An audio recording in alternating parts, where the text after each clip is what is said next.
guys, welcome back to the Super Geek Stream. I'm your host, Mauro, and this is my co-host, Toasty McFarts. And we are talking today about a serious subject, and then we are going to make it unserious by talking about a very small part of it. I know, right? So, first off, we'd like to say that our thoughts go out to the people of Louisiana. Yeah. Over the weekend, there was some pretty devastating rain, caused massive flooding. It's very unfortunate, and there's plenty of organizations you can donate to. If you can donate, please donate. If you can, share it on your Facebook so other people can donate. Exactly. I know, like right now, some of the things they just need are literally just people. They just need people to kind of go down there and help these unfortunate people just pull stuff out of their house and. We got to continue, right? So thoughts and prayers go out to them. Yeah. One of the other unfortunate incidences that happens, since we're geek related program, the geek news, is the studio who's currently in charge of Red Dead Redemption's sequel, I guess. Yeah. Or prequel. Whatever it'll turn out to be. Is actually located in Baton Rouge, I'm guessing. Yeah, and unfortunately the studio was completely flooded. Yeah. And because of this, the game might be delayed for at least another month, which, who cares? There's things there's a lot of people who may wonder why this game is going to come out. And that's because I would say a month is, to me, seems like almost kind of wishful thinking. Yes. I mean, this was just... if you see the videos or the pictures, I mean, literally people's houses are almost completely submerged by the water. I would understand maybe a studio has better precautions, and stuff like that. SSD, waterproof hard drives or something like that. I don't think necessarily there might be there could be an issue with how the game is saved or whatever. I don't think it's going to be damaged. You're right, there's multiple ways to save it. But literally, the employees who live in Baton Rouge, I would assume that if you're a compassionate company, and Rockstar seems to be a pretty decent company, would tell these people, hey, look, get your lives back in order. Yeah. Right? Because they live there, obviously. They live in Baton Rouge. So it might take them some time to get their lives back in order. And then even then, then you have to work on a game, and you're thinking about all these financial difficulties. Yeah, perhaps you have to be relocated. Insurance, all this stuff. Exactly. So it can't be very fun for the people of Rockstar. Of course not. But to be fair, the same thing happened to No Man's Sky's game. Hello Games No Man's Sky. Their studio got completely flooded, and thankfully Sony came in and gave them a brand new studio.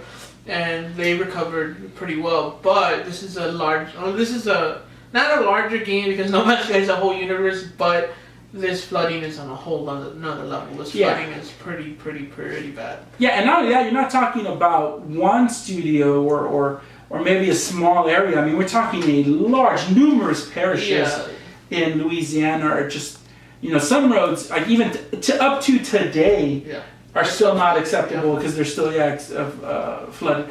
And so, like I said, our hearts go out to these people. I mean, they make fantastic games. Yeah. You're very excited about that. Yeah, we talk about Red Dead Redemption almost every freaking week. There's not a week that I can't go by with Red Dead Redemption stories. But I like that Red Dead Redemption stories. Oh. But unfortunately, this game's on a bigger... Fortunately and unfortunately, this game is on a grander scale than No Man's Sky in terms of people working on it. There's the scale of Grand Theft Auto was 250 people working per area. So imagine for Red Dead Redemption, I'd be around the same thing. So it's kind of crazy how many people go into these studios, how much work goes into it. So, like we said, of course, we hope that they get their lives straightened out first, but at the same time, it's very disheartening that the game's going to be delayed as well. Yeah, because also, what happens is if they're not working on the game, then they're probably not getting paid. And one of the things they need the most is obviously money to recover. And it's kind of like a catch-22, right?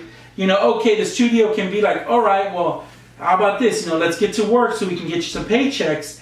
But then they have to sacrifice maybe home time where they could be, you know, trying to get their lives back, or they say, you know what, we'll give you some more time to recover from the flood, but then they're not getting paychecks. Yeah. And like a lot of people think these guys are millionaires and have a lot of money. These guys don't get paid a lot, guys. Oh, I'm sure the Rockstar Studio execs are, but definitely not the, you know, the you know, any kind of the programmers the or bug finders. the people who are just kind of working 24-hour shifts. Yeah, to create the game, and we these guys don't get paid a lot, guys. It. I mean, they don't have that much money. I mean, if they're lucky, they get maybe $50,000 a year, $60,000 a year. Maybe the head programmer gets maybe $80,000, $90,000 a year. So. But these guys do it because they love games. Of course, it pays all right. But these guys are not millionaires. So, like, they first and foremost get your lives together, guys. You can make the great game later.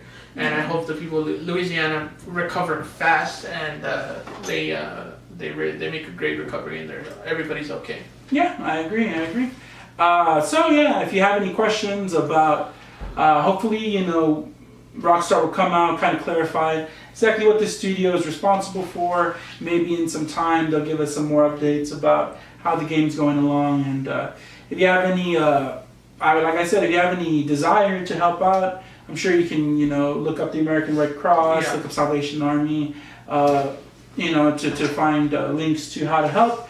But other than that, just go ahead and like and subscribe to our channel. It helps us out too. And on behalf of me and my toasty friend Josh over here, that's all. Signing off. Peace.